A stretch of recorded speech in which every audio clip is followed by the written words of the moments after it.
Köhnə bir şəkil kimi qalıb o illər. Məktəb yolu, gülüş dolu səhərlər. Zaman keçib, xatirələr qalıb bizə.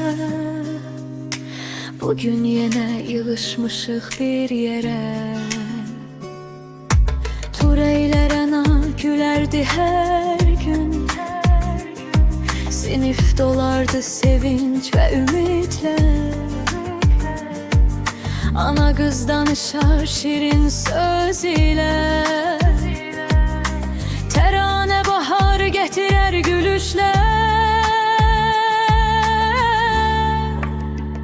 İllər keçdi, yollar ayrıldı biraz. Amma dostluq silinmədi heç vaxt.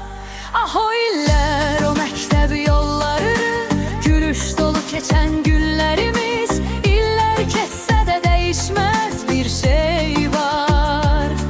Sinif dostluğu ürəyimizdədir. 8 Mart gəlib sevinç gətirib, köhnə xatirələr yenə oyadıb surərə. Dostlarım əziz, bu mahnı sizə ürəkdən biz. Nur cahan nur kimi işıq saçardı.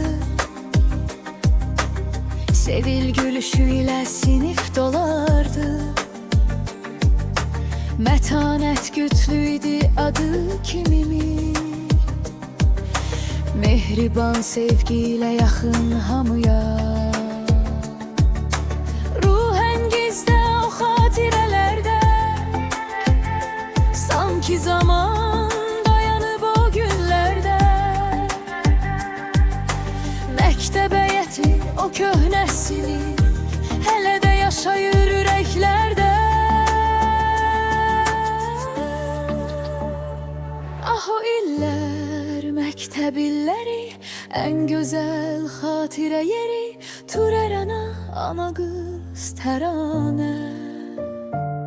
Dostluğumuz yaşasın hər zaman.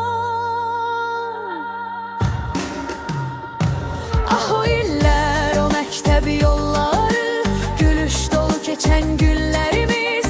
İllər keçsə də dəyişməz bir şey var.